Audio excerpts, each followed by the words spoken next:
Hello friends, welcome to Unacademy. This me doctor Siddharth Arora.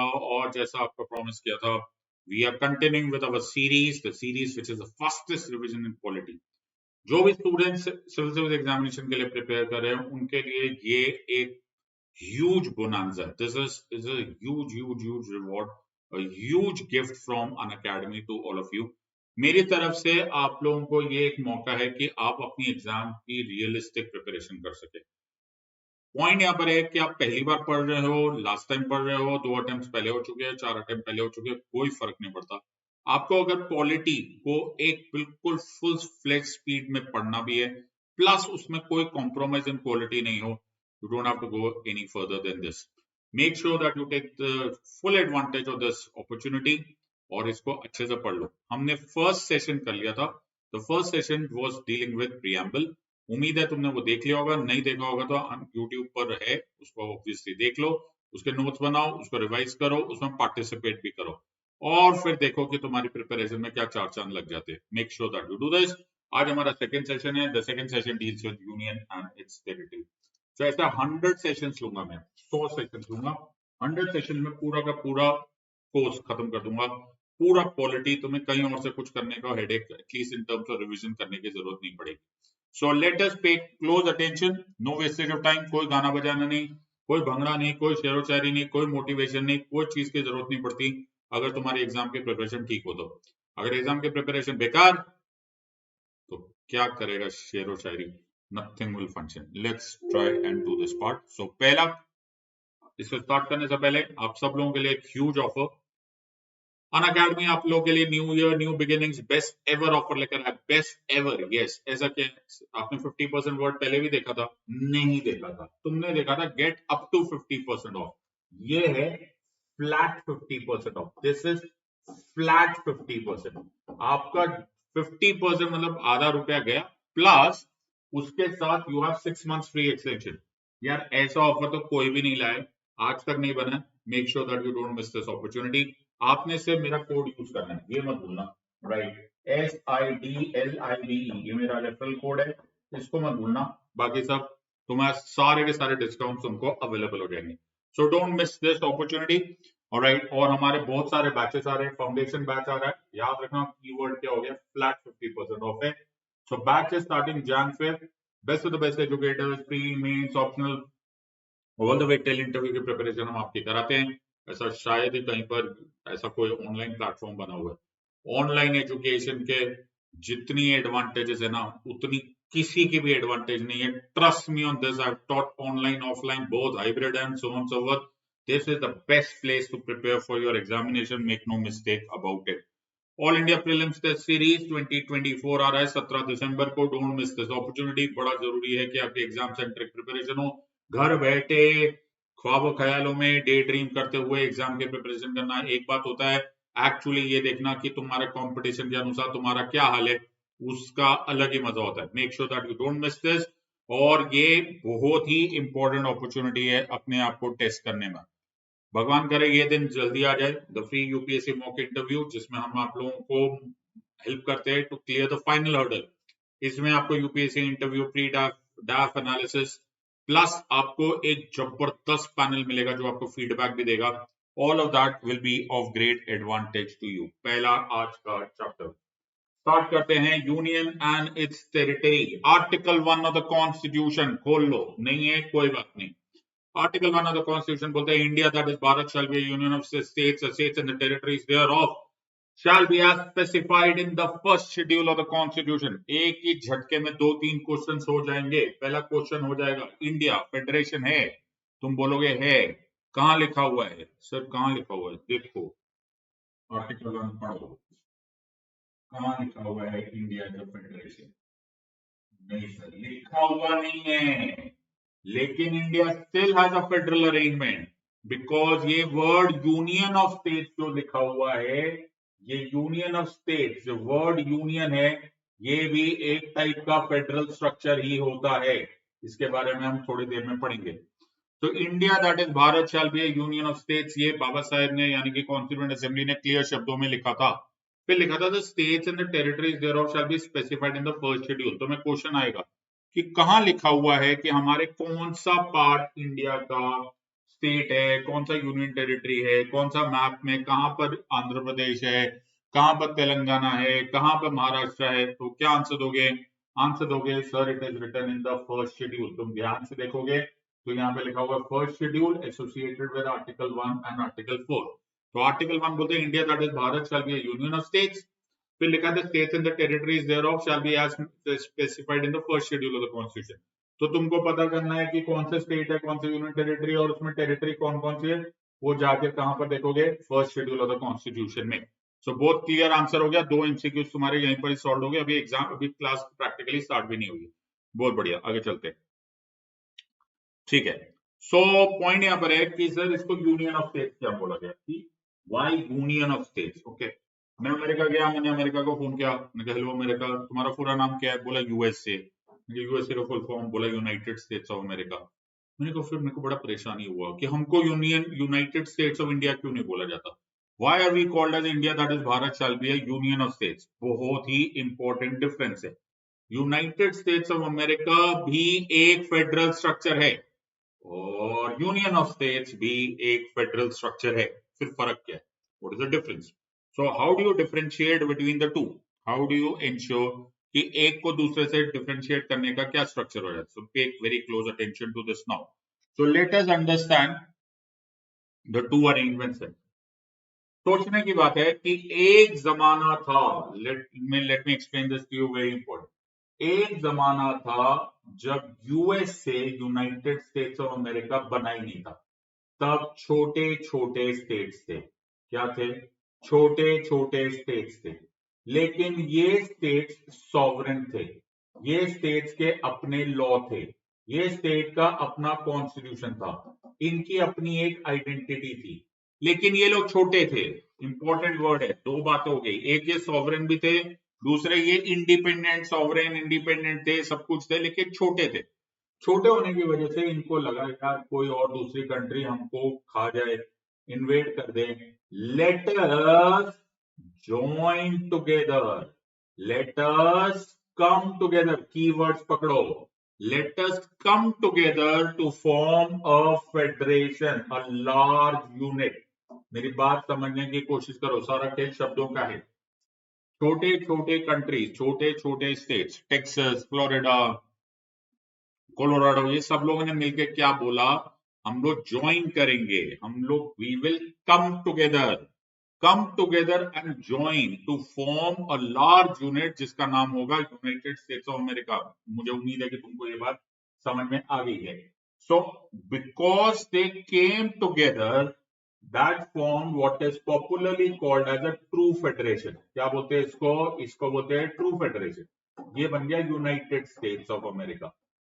Very good. So America और USA जिसे हम बोला जाता है, वैसे अमेरिका तो बोलना नहीं चाहिए, बोलना तो यूनाइटेड स्टेट्स ऑफ अमेरिका बोलना चाहिए।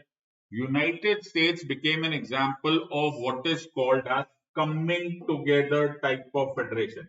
What is called as? इसको बोलते हैं coming together type of federation. और इसी को ट्रू फेडरेशन का नाम दिया गया बिकॉज इसमें एक लार्ज यूनिट बना, लेकिन छोटे छोटे स्मॉल यूनिट के वॉलंटरी डिसीजन से बना। Nobody force nobody, they entered into an agreement and that agreement led to the formation of a true federation called as the United States of America. Simple as that. Okay, let life not be more difficult than it is required to be difficult. Let life be very simple. ये है United States of America. Same example अगर मैं union of states की बात करूं तो India को जब ब्रिटिशर्स ने छोड़ा तो इंडिया को एक लार्ज यूनिट के फॉर्म में छोड़ा गया। लार्ज यूनिट, इतना बड़ा इंडिया को कैसे डिवाइड करेंगे, कैसे मैनेज करेंगे?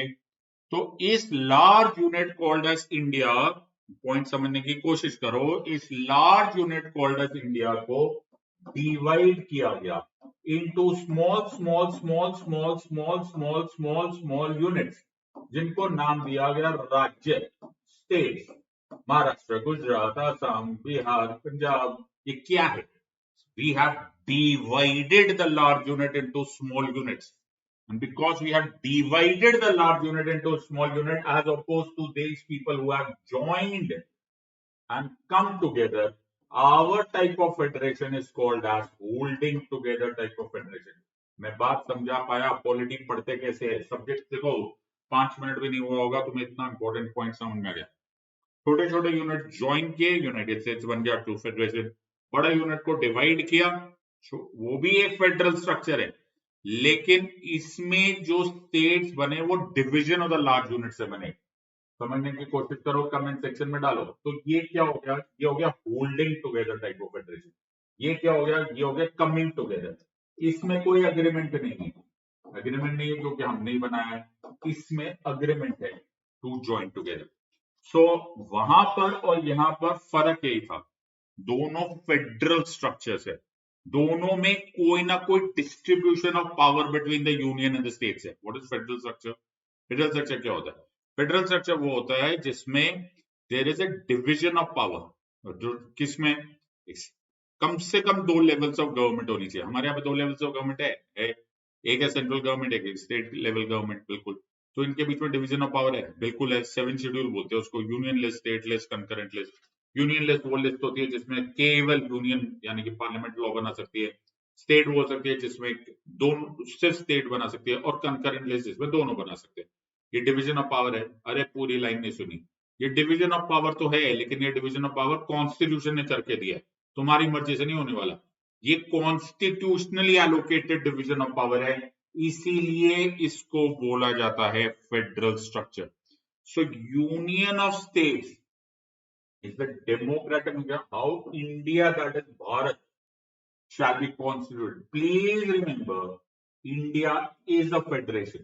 तुम्हें कभी वर्ड आएगा इंडिया इज अ फेडरेशन, बोलना यस, ओके, बट हमारा फेडरेशन यूनियन ऑफ स्टेट्स कहलाता है। और इसका कतई ये मतलब नहीं है कि यूनियन ऑफ स्टेट्स कोई फेडरल स्ट्रक्चर नहीं है। यूनियन ऑफ स्टेट्स भी एक फेडरली अरेंजमेंट होती है। बात समझोगे तो वो बात बाबा साहब ने जो बनाया वो बिल्कुल सही है। हमारे में और उनमें टाइप ऑफ फेडरल स्ट्रक्चर में फर्क होता है। तो ऐसा नहीं है कि सिर्फ यही स्ट्रक्चर है, okay, there are multiple ways. तो यूएसए में कैसे बना? यूएसए में ये स्टेट बोला, ये स्टेट भी बोला, ये स्टेट भी बोला, ये स्टेट भी बोला। हम लोग छोटे छोटे स्टेट्स है, चलो अपन लोग ज्वाइन करेंगे और बनाएंगे यूनाइटेड स्टेट्स ऑफ अमेरिका, और वो बनेगा under a contract, under an agreement. लेकिन as opposed to that, India जो कॉन्ट्रैक्ट नहीं है, we don't have any contract. The large unit called as India was divided into smaller units जिनको हमने states and union territories का नाम दिया। तो मुझे उम्मीद है कि तुमको ये डिफरेंस समझ में आ जाएगा। सो इंडिया का जो स्ट्रक्चर है, तो मैं कभी क्वेश्चन आ गया कि इंडिया का स्ट्रक्चर जो फेडरल स्ट्रक्चर है, is it close to which country is it close to? तो तुम्हें क्वेश्चन आएगा। ये तो पंजाब का पार्ट होता जा रहा है ना, इसलिए मैंने यहाँ पे किया, ओके। तो अब पंजाब में उतने पंजाबी नहीं है जितने कनाडा में पंजाबी हो गए, बिल्कुल सही बात। सो सिचुएशन यहाँ पे ये कि the situation that you have to understand over here is कि व्हिच कंट्रीज स्ट्रक्चर और which countries federal structure has in और India's model is closest to.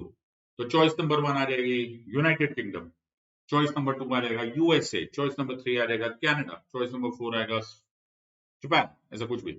तो तुम्हारा आंसर क्या होगा? फटाफट कमेंट सेक्शन में डालो। Closest, we are closest to which structure? तो closest to that structure is Canada. Canada को कैसे डिस्क्राइब किया? तो 1860s में अराउंड उन्होंने एक मॉडल स्ट्रक्चर बनाया जिसको बोला गया क्वासी फेडरल स्ट्रक्चर। क्या नाम बोला गया इसको? इसको बोला गया क्वासी फेडरल। अब ये क्वासी फेडरल क्या होता है? क्वासी फेडरल मतलब जो फेडरल जैसा होता है लेकिन एक्चुअली नहीं होता।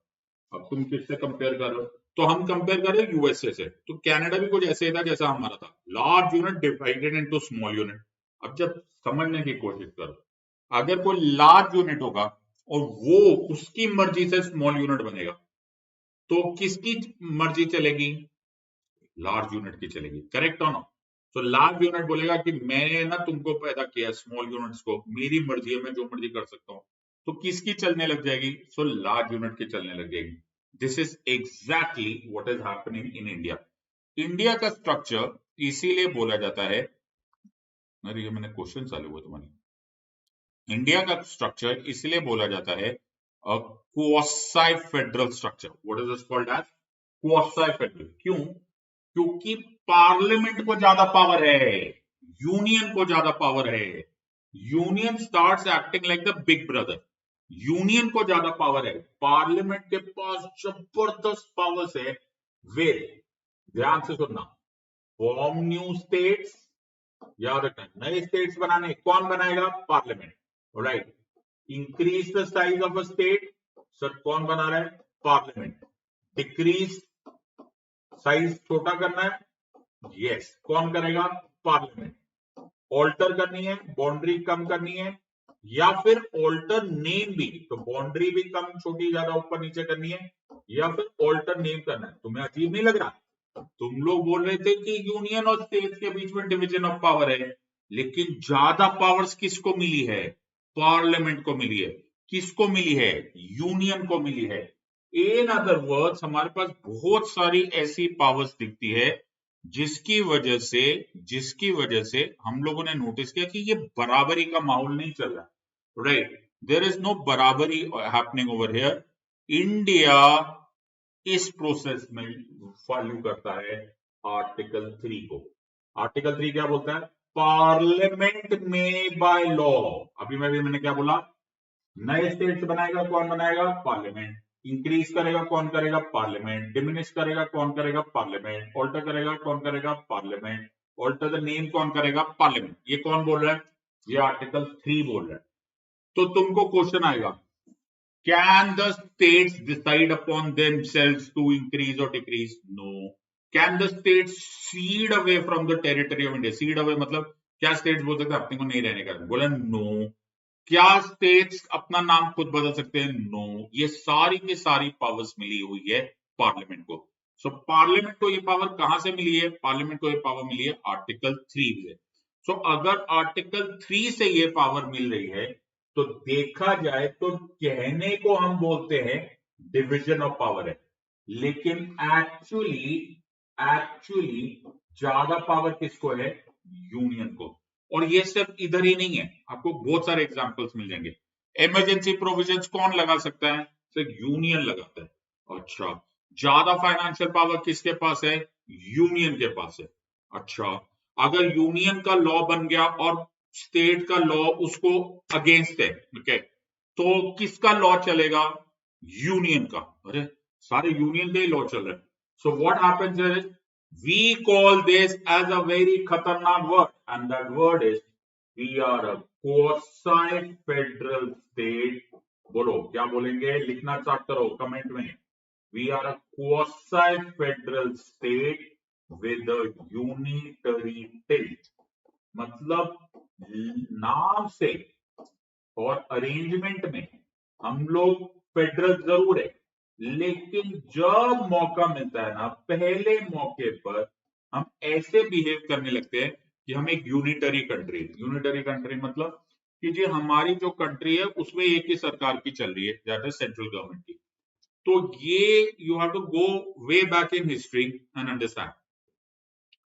सी हमारा जब कॉन्स्टिट्यूशन बन रहा था तो कॉन्स्टिट्यूशन के सामने दो पॉसिबिलिटीज थी, राइट, फाउंडिंग फादर्स के पास। एक कि हम लोग यूएसए जैसे बन जाए जिसमें ट्रू फेडरेशन थे, बट वो तो बन नहीं सकते थे ना। क्यों? क्योंकि वो स्टेट्स जो थे वहां पे सॉवरेन थे, उन्होंने एग्रीमेंट साइन किया था। हमारे तो स्टेट्स ही सॉवरेन नहीं थे। ऑन द अदर हैंड हमने एक और थॉट सोचा, हमने बोला हम इंग्लैंड की तरह यूनिटरी बन जाते। इंग्लैंड यूनिटरी कंट्री, तुम समझते हो, इंग्लैंड में एक ही सरकार है, लंदन में बैठी हुई सेंट्रल गवर्नमेंट। बाकी जो सरकार है वो डेलीगेटेड पावर्स है उनके पास। डेलीगेटेड बोले तो उनकी खुद की पावर्स नहीं है, जो लंदन की गवर्नमेंट ने दे दिया वो उनके पास पावर्स होती है। So we had two paths. So we were torn between two choices. One, can we have a true federation like USA? The other one, can we be a unitary like England? We were in trouble, right? We were at loss because United States of America true federation we could not become one, but we still wanted a federal structure. We wanted a federal structure, but हमें ensure करना था कि states जो नए नए states बने थे ना उनमें कोई सेपरेटिस्ट टेंडेंसी ना आ जाए। प्लीज अंडरस्टैंड, जब इंडिया नया नया बना था तो इंडिया में बड़ी सारी सेपरेटिस्ट टेंडेंसीज थी। बहुत सारे राज्य सोचते थे हम अलग बन जाएंगे, हम अलग बना लेंगे, इसको बाल्कनाइजेशन बोलते हैं। Now the founding fathers thought let's compromise both the sides, or rather merge or blend both the sides. So how did we do it? We took the federal arrangement. federal arrangement from USA. We took the unitary features from England, merged it, and what we had what is called as the quasi-federal state with a unitary state. 9 out of 10 we will arrange ourselves or behave like a federal country, but पहला मौके पे तुम unitary behave करने लग जाओगे कैसा emergency alright very good granting of powers of money to the states again you have a clash between parliamentary law and state law who wins parliamentary law states को बनाना है फॉर्म करना है increase करना है डिक्रीज करना है alter boundary करना है ऑल्टर द नेम करना है पार्लियामेंट को बुला लो what is happening the idea and of course बहुत सारे और ऐसे चीजें जो यूनिटरी है जैसे we have you know all India services जो तुम लोग बनने की कोशिश कर रहे हो बिल्कुल तो all India services another unitary feature so there are many federal features but there are also unitary features so इसी को बहुत बार बोला गया अपॉर्चुनिस्टिक फेडरलिज्म इसी को बहुत बार बोला गया कि फेयर वेदर फेडरलिज्म है इस पर मीन्स पे बहुत सारे क्वेश्चंस आते हैं but as of now I hope मैं तुमको ये पॉइंट समझा पाए सो द पॉइंट यहाँ पर ये है अरे ऐसा क्वेश्चन अच्छा है तो मेरी मर्जी में जो मर्जी आंसर देने की कोशिश करो federal structure was adopted from the dash act इसके लिए तुमको हिस्टोरिकल अंडरपिनिंग याद आना चाहिए फेडरल स्ट्रक्चर इंडिया में कब अडॉप्ट हुआ था पहली बार कॉलोनियल टाइम्स में तो फेडरल स्ट्रक्चर वाज अडॉप्टेड जल्दी से आंसर दो कमेंट सेक्शन में you have 15 seconds to answer federal structure India में पहली बार अडॉप्ट कब हुआ था So there is a long story related to this. Okay, there is a long story related to this part. पहले मैं answer दे दूं हाँ पहले मैं आंसर दे दूं ताकि तुम्हारा दिल समझ जाए So this is adopted from the Government of India of 1935. तो ये तो सर पुरानी कहानी हो गई. Let me explain this to you. So for the longest time India was trying to demand from the British colonial times कि हमको है ना फेडरल स्ट्रक्चर दो राइट इनफैक्ट देखा जाए ना तो हमारी पूरा national freedom struggle is nothing else but the struggle for provincial autonomy if I am able to relate to you देखते तुम उस बात को पकड़ पाते हुए नहीं तो रेगुलेटिंग एक्ट ऑफ 1773 में पहली बार सेंट्रलाइजेशन ऑफ गवर्नेंस स्टार्ट होता तुमने लक्ष्मीकांत से कई बार पढ़ा होगा तुम्हें पल्ले ये नहीं पड़ रहा कि उसका इतना इंपॉर्टेंस क्यों किया जाता है कि 1833 में मैक्सिमम सेंट्रलाइजेशन हो गया 1861 में फर्स्ट स्टेप ऑफ डिसेंट्रलाइजेशन हो गया और 1935 और 1937 whatever you want to calculate with में पहली बार हमें प्रोविंशियल ऑटोनॉमी मिल गई हम लोग फेडरल अरेंजमेंट बन गई ये हो क्या रहा है why are we memorising centralisation decentralisation centralisation कोई बताता नहीं है कोई पढ़ता नहीं है अपने अपने टाइम पास में लोग याद करते चले जाते हैं व्हेन आई से सेंट्रलाइजेशन ऑफ गवर्नेंस एक्चुअली आपको क्या बोला जा रहा है सेंट्रलाइजेशन में आपको गवर्नेंस में बोला गया कि यार सारी पावर अगर ब्रिटिश अपने पास वाइसरॉय के पास रख ले या वट एवर दैट बी तो स्टेट्स की अपनी जो ऑटोनॉमी होती है वो गायब हो जाती है तुम्हें अगर कभी किताब खोलने का मौका मिले और अगर वैसे तो तुम्हें पढ़ने का मौका मिलना नहीं चाहिए तो कोई टाइम होना नहीं चाहिए फॉर दोज ऑफ यू जिनको मौका मैं पढ़ा रहा हूँ तो you should be enough just watch these videos तुम्हारा काम हो जाएगा प्रोविंशियल लेजिस्लेटिव असेंबलीज हुआ करती थी ओके उन्हीं को जो उनको आजकल हम विधानसभा बोलते हैं ये प्रोविंशियल लेजिस्लेटिव असेंबलीज अपने अपने तरीके से कानून बनाती थी मतलब प्रोविंशियल ऑटोनॉमी थी लेकिन ब्रिटिशर्स को ये पसंद नहीं है ब्रिटिशर्स ने बोला ना सारी पावर हमको दो इन अदर वर्ड्स तुम क्या करने की कोशिश कर रहे थे तुम सेंट्रलाइजेशन कर रहे थे तुम कंट्रोल कर रहे थे तो पूरा का पूरा नेशनल फ्रीडम स्ट्रगल इन्हीं दरवाजों को खोलने के लिए लग गया पूरा का पूरा that is the entire provincial legislative assembly should be now open 1773 में इनको ताला लगाने का प्रोसेस स्टार्ट हुआ था 1833 में सारे ताले लग गए थे एक बार लक्ष्मीकांत खोल के देखोगे तो तुम्हें दिखेंगे 1833 में all the provincial legislative assemblies were abolished फिर तुम्हें 1861 के पैराग्राफ में दिखा देगा जब लॉर्ड कैनिंग के बारे में बात होगी ये the first step of decentralisation because a few provincial legislative assemblies were reestablished और गवर्नमेंट ऑफ इंडिया 1935 आते आते प्रोविंशियल ऑटोनॉमी प्रैक्टिकली कंप्लीट हो चुकी थी और पहली बार 3 लिस्ट बनी थी उन 3 लिस्ट को बोलते हैं फेडरलिस्ट वंस जो मेन उनके लिए अपने लिए रखी थी एक प्रोविंशियल लिस्ट जो राज्यों को दी गई थी और एक कंकरेंट लिस्ट तो कहां से आया पहला फेडरल स्ट्रक्चर जो हमको सक्सेसफुली आया was the government of India act of 1935 अब तुम क्या आंसर दोगे और समझदारी के साथ आर्टिकल पे लिखा India that Bharat shall be a dash of states. Alright, तुम्हें आर्टिकल भी याद रहना चाहिए. India that is Bharat shall be a dash of states. वो भी तो बड़ा ही कमाल का आंसर हो जाएगा. जल्दी से आंसर दो, वैसे मुझे नहीं लगता तुम भी गलती करोगे. Answer of course is India that is Bharat shall be a union of state. तो कौन सा आर्टिकल है, जल्दी से लिख लो. Article 1. So Article 1 of the Constitution says India that is Bharat shall be a union of states. But ये मत बोलना कि हम लोग फेडरल अरेंजमेंट नहीं. अब कौन सा टाइप का फेडरेशन है, एक लाइन में बोलोगे. India is a dash type of federation. India is a dash type of federation. कौन सा टाइप, चॉइस दो कि ऐसे ही आंसर दे दो, खुद ही दे दो. हमारे पास है 15 second. India is a dash type of federation. अब देखो ऐसे ऐसे ना बच्चों वाले क्वेश्चन लगते हैं, लेकिन ये बड़े इंपॉर्टेंट होते हैं. In the largest scheme of things this really holds importance. This is called as holding together type of federation. So this is actually called as holding together type of federation. उसी को आप quasi federal state with unitary territory भी बोल सकते हो. चलो देखते हैं और कोई भी क्वेश्चन कर सकते हो कि नहीं.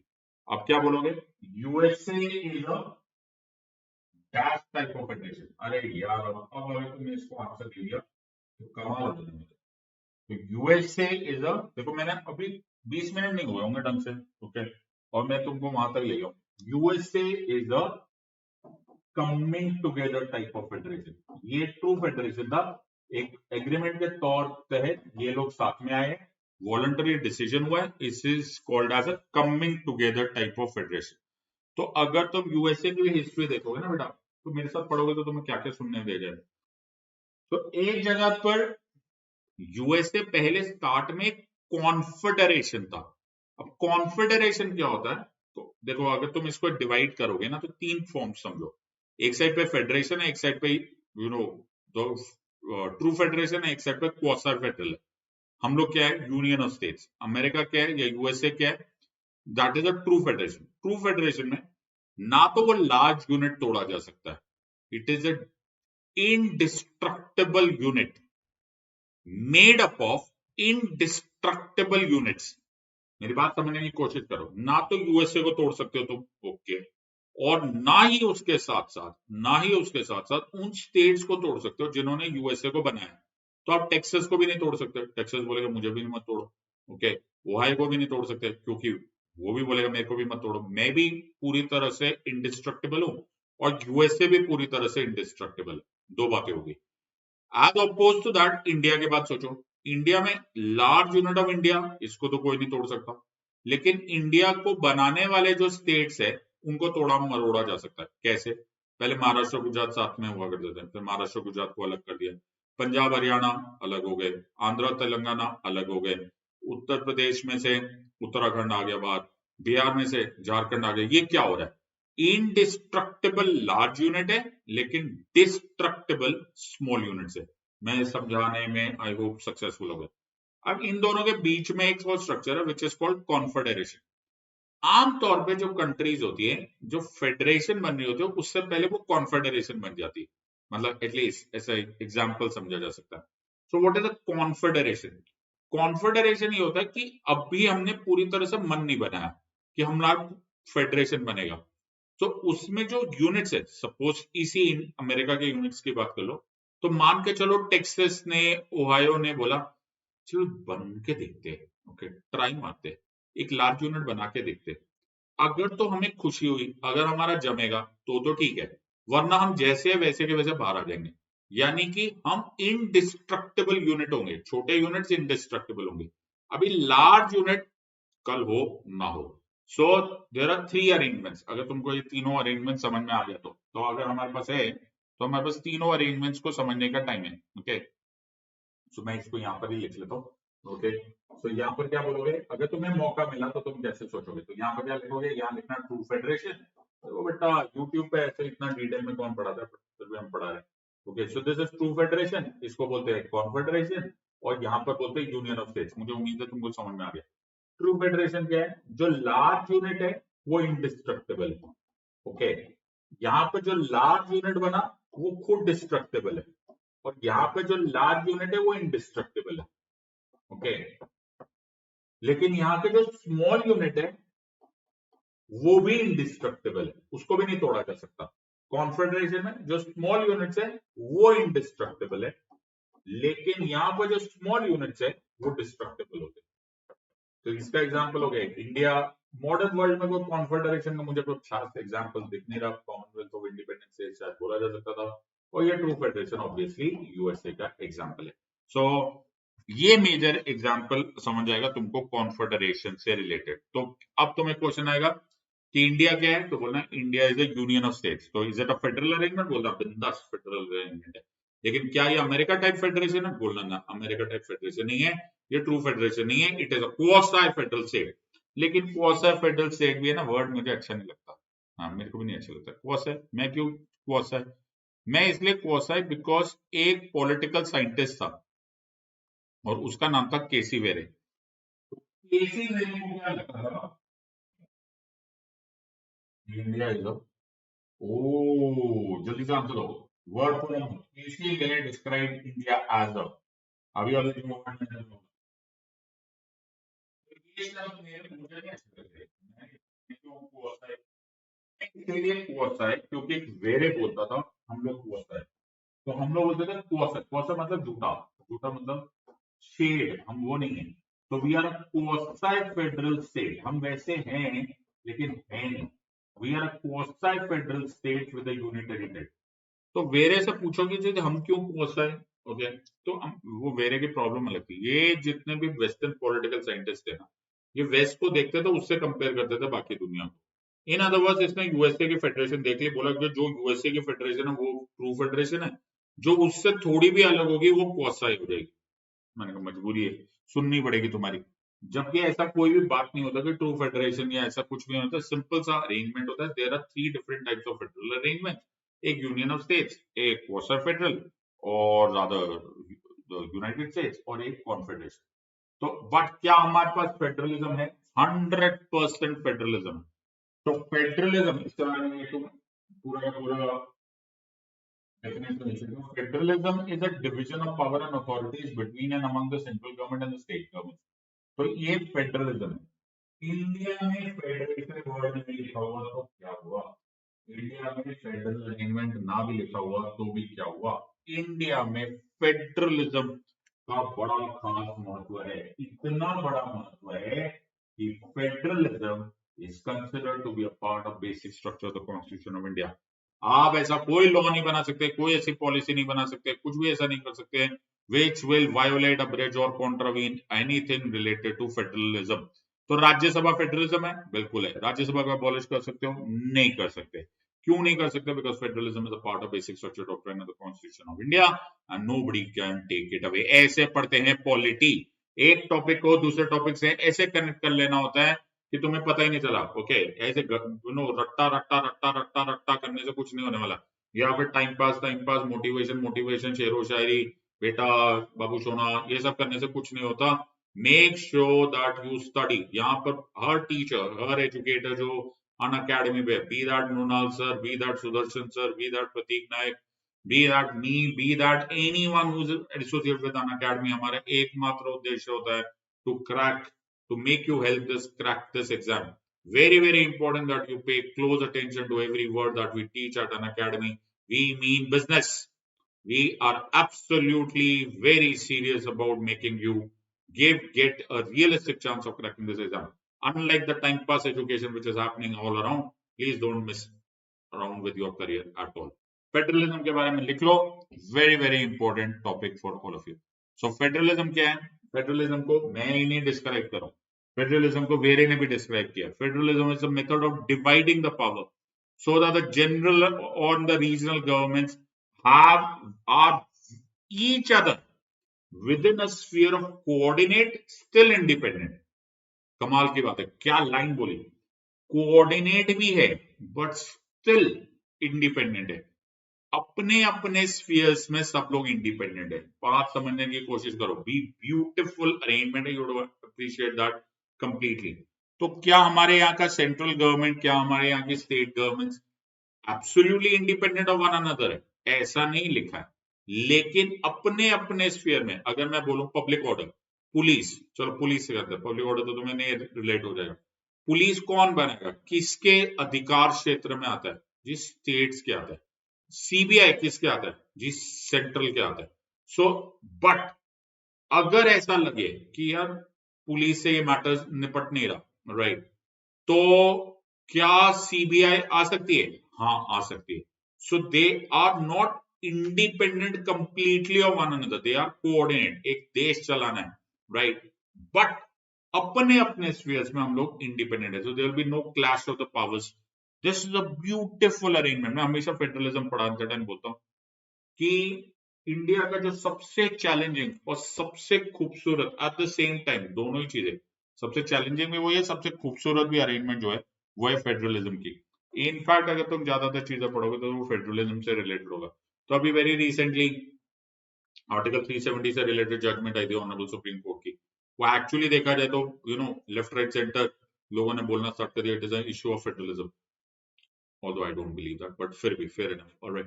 So I thought that is a very separate issue from federalism, but who am I? Okay, let people discuss. अच्छा, जितने ज्यादा लोग बातें करेंगे उतना अच्छा सब्जेक्ट समझ में आता है। ऑल्सो बहुत सारे इश्यूज आते हैं, बट कभी कभी दिल्ली के एलजी और दिल्ली के सीएम और एलजी के बीच में वो क्या आ जाता है, federalism, formation of union territories, federalism and so on and so forth. So there are multiple issues on this, right. तो तुमको ऐसे देखो आर्टिकल्स में नहीं आता है। रिफ्लेक्शंस ऑन क्या वर्ड आया, क्वासी फेडरल डेमोक्रेसी। सो इसके बारे में पढ़ना, okay, at a later stage. Bringing us to another point. So story समझने की कोशिश करो, ओके। हम लोगों ने यहां तक बात समझ ली, लेकिन we have to understand a very important question है। So on the eve of 15th August 1947, India became independent. Yes. So tryst with destiny speech हो, at the stroke of midnight hour when the world sleeps, the dead shall awake to life and freedom. ये बहुत ही important speech था, ये बहुत ही important आगाज था, ये बहुत ही इंपॉर्टेंट था, लेकिन बहुत बड़ा चैलेंज भी था, बिकॉज अभी तक इंडिया का स्ट्रक्चर क्लियर नहीं था। क्यों?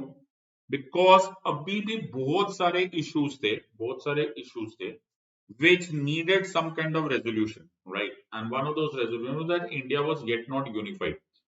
जब ब्रिटिशर्स इंडिया को छोड़ के गए तो उन्होंने इंडियन इंडिपेंडेंस एक्ट ऑफ 1947 पास किया। इंडियन इंडिपेंडेंस एक्ट 1947 ने बहुत सारे डिविजन्स किए। सबसे पहले उसने बोला कि British India shall be divided into two autonomous divisions. One shall be called India, the other one shall be called as Pakistan. Pakistan will consist of the Muslim-dominated region of West Punjab, East Bengal, Sindh, Khairpur, Northwest Frontier Province, British Balochistan and Sylhet. और उसको divide करेगा boundary commission which will be headed by Radcliffe, और boundary commission बना दिया, waste Pakistan और east Pakistan बन गया, India बन गया। लेकिन there was a third element, there was a third किरदार to the story, and the third किरदार was the princely states, also called as the रजवाड़ास। तो रजवाड़ास को ये बोला गया कि रजवाड़ास were in a very different zone. रजवाड़ास का द ब्रिटिश इंडिया जिसे बोला जाता है ना टिपिकली, उस ब्रिटिश इंडिया वर्ड में रजवाड़ा सो द प्रिंसली स्टेट्स नहीं थे। बताओ, तुम लोगों को इतना भी मालूम होना बड़ा जरूरी है। टेक्निकली स्पीकिंग वो ब्रिटिश इंडिया थे ही नहीं। Technically speaking they were not under the viceroy और the governor general, they were directly dealing with the crown, यानी कि द राजा और द रानी ऑफ इंग्लैंड। इसलिए वहां पर एक डॉक्ट्रिन चलता था, जिस डॉक्ट्रिन को बोलते थे doctrine of paramountcy, popularly called as the rule of suzerainty and so on so forth. जब प्रिंसली स्टेट्स चले गए, जब ब्रिटिश चले गए, तो उन्होंने प्रिंसली स्टेट्स को चॉइस दे दिया। प्रिंसली स्टेट्स को चॉइस मिल गया, ऑलराइट, कि तुम ना चाहे तो इंडिया को ज्वाइन कर लो, चाहे पाकिस्तान को ज्वाइन कर लो, और you may make a separate arrangement for yourself and decide your own future. इस वाले प्रोसेस में एक्चुअली गड़बड़ ये था कि बाल्कनाइजेशन का चांस था। You understand? Balkanisation, the country gets divided into so many small units that उनका अपना कोई आइडेंटिटी ना रहे। ब्रिटिशर्स ने सारी चाल तो चल ही ली थी, लेकिन वो भूल गए थे कि एक आयरन मैन ऑफ इंडिया भी है, that is Sardar Vallabh Bhai Patel, and he decided to unify India. और उन्होंने पूरा इंडिया को यूनिफाई किया। Most of the maximum of the princely states, barring the exceptions of Hyderabad for a while, then Junagadh and later Kashmir, okay, all of them finally annexed, signing what is called as instrument of accession.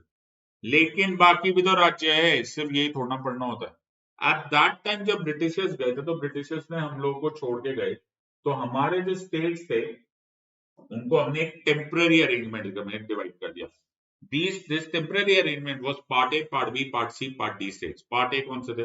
Part A वो थे जो governors provinces थे, you know the original governors थे, तो इनको ऐसे याद रख सकते हैं, गवर्नर्स प्रोविंस तो ब्रिटिश इंडिया पार्ट ए थे। तो ये आसाम, बिहार, बॉम्बे, यूनाइटेड प्रोविंस, ये सारे के सारे were suppose to be called as part A. Please remember ये टेम्पररी अरेंजमेंट था। पार्ट बी वो रजवाड़े थे, राइट, जो प्रिंसली स्टेट्स है, द फॉर्मर प्रिंसली स्टेट्स है। पार्ट सी थे, तो उनमें से 2-3 तुम्हें एग्जाम्पल याद रखेगा, Hyderabad, Kashmir and so on so forth. Part C जो स्टेट्स है वो थे चीफ कमिश्नर प्रोविंस, उसमें दिल्ली भी आता था, ओके, सो अजमेर, भोपाल, कूर्ग, दिल्ली, ये सब था। और पार्ट डी में एक ही था, that is Andaman and Nicobar islands. कृपा करके याद रखना, ये टेम्पररी अरेंजमेंट था, इससे काम नहीं चलना था। मुझे तो इंडिया को पूरा एक स्ट्रक्चर बना के देना है ना, मुझे तो उसको एक ऐसी अरेंजमेंट बना के देनी है जहां पर परमानेंट स्ट्रक्चर बना। Please remember, union of states बनाना ना, India that is Bharat shall be union of states. सवाल ये पैदा होने लगे कि जी हम इसको डिवाइड करेंगे तो करेंगे कैसे? डिवीजन का पहला थॉट आया लिंग्विस्टिक लाइंस पे। लिंग्विस्टिक मतलब लैंग्वेज पर। एक तरह से देखा जाए तो it's a very convenient arrangement, very convenient argument, या लैंग्वेज पर डिवाइड कर दो, okay, game is done, right. Plus ये हम लोगों ने फ्रीडम स्ट्रगल के टाइम पे बहुत बार मांगा भी था, कांग्रेस की खुद की ऐसे बहुत सारे रेजोल्यूशन से कि लैंग्वेज पर हम लोग डिवाइड करेंगे, जब जब वक्त आएगा ना तब हम लोग स्टेट्स को लैंग्वेज पर डिवाइड करेंगे। But by the time the independence arrived, it came with quite a bit of more troubles. I hope everyone realises कि ये इतना इजी नहीं था, बिकॉज अभी अभी पार्टीशन हुआ था, और पार्टीशन हुआ था on religious lines. We were very very scared, unstable union था, we were very very scared.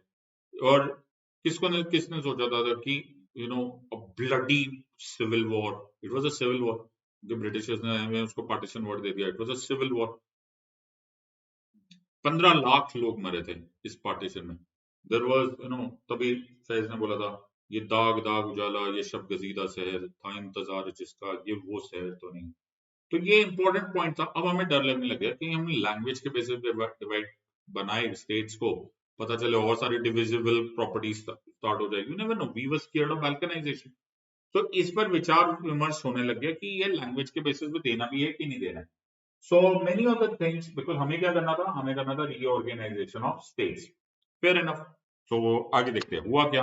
तो सबसे पहले हम लोगों ने एक कमिटी बनाई, ओके, और वो डॉक्टर राजेंद्र प्रसाद हमारे प्रेसिडेंट ने, उन्होंने एक थर्ड कमीशन बनाया, इसको नाम दिया गया लिंग्विस्टिक प्रोविंसेस कमीशन। ये 1948 में आया, और लिंग्विस्टिक प्रोविंसेस कमीशन को बोला तुम बताओ, ओके, आर यू इन और against the formation of states और the reorganisation of states on linguistic lines? इन्होंने बोला no, not at all, under no circumstances. In fact अगर तुम्हें बनाना है तो ज्योग्राफिकल कंटिन्यूटी पर बताओ, एडमिनिस्ट्रेटिव कन्वीनियंस पे बताओ, फाइनेंशियल सेल्फ सफिशिएंसी पे बनाओ, कैपेसिटी फॉर फ्यूचर डेवलपमेंट पे बनाओ, ये लैंग्वेज पे नहीं बनाना।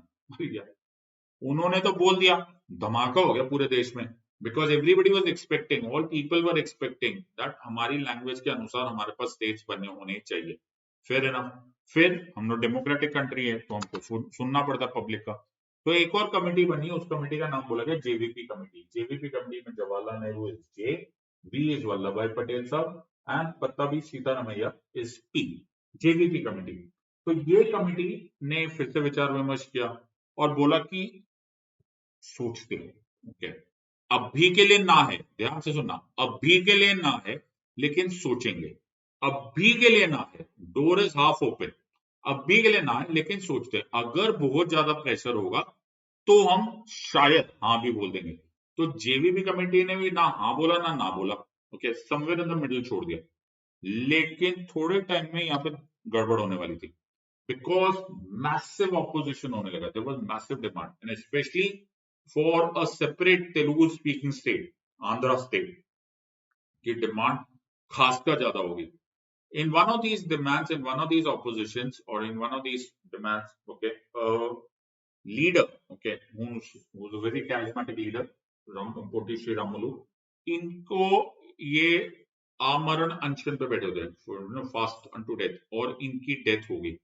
जैसे इनकी डेथ हो गई, because of during that opposition, rights ज्यादा ही हो गए, और जब राइट्स ज्यादा हो गए तो गवर्नमेंट घबरा गई, और जब गवर्नमेंट घबरा गई तो गवर्नमेंट ने अलाउ कर दिया। तो नेहरू गवर्नमेंट ने अलाउ कर दिया पहली बार 1953 में। The first linguistic state establish हुआ 1953। अब जैसे ये हो गया तो तुम समझ ही सकते हो। सो आंध्र स्टेट आ गया, ये फर्स्ट स्टेट हुआ, उसके बाद तो चारों तरफ से डिमांड्स आने लगी। सबने अपने अपने स्टेट्स के नाम बोला कि ये तुमने एनसीईआरटी में कभी देखा होगा, ये बहुत अच्छा कार्टून है, बट एक्चुअली रियल कार्टून है। तो जैसे सब लोग अपना अपना मानने लगे कि अगर हमारे लिए भी स्टेट्स बनाओ, और जैसे आपने लैंग्वेज के बेसिस पे आंध्र स्टेट बनाया है, तो might as well we should also get this. तो Nehru government finally yielded to the pressure, और हमने बनाया what is called as state reorganisation commission. State reorganisation commission को फजल अली कमीशन बोलते हैं, because he was the chairman. There were other two members also, K M. Panikkar and Kunzru. ये दोनों ने पहली बार ऐसा फर्स्ट टाइम आया, एंड दे सेड यस, दरवाजा खुल गया, we can form states on language और linguistic lines. State reorganisation commission की रिपोर्ट आ गई, बहुत ही बल्ले। तो वर्ड देखो कैसे था, धर कमीशन ने नो बोला था, जेवीबी कमेटी ने बोला था देखते हैं, राइट, और फजल अली कमीशन ने बोला ना करेक्ट है, खोल दो दरवाजे, नो प्रॉब्लम। और उसी के उस रिपोर्ट के मद्देनजर हमने पास किया the state reorganisation act of 1956। State reorganisation act of 1956 की वजह से पहली बार दो वर्ड्स आ रहे, एक आया स्टेट, एक आया यूनियन टेरिटरी। तो वो जो part A, part B, part C, part D states थे, उनको बंद कर दिया गया।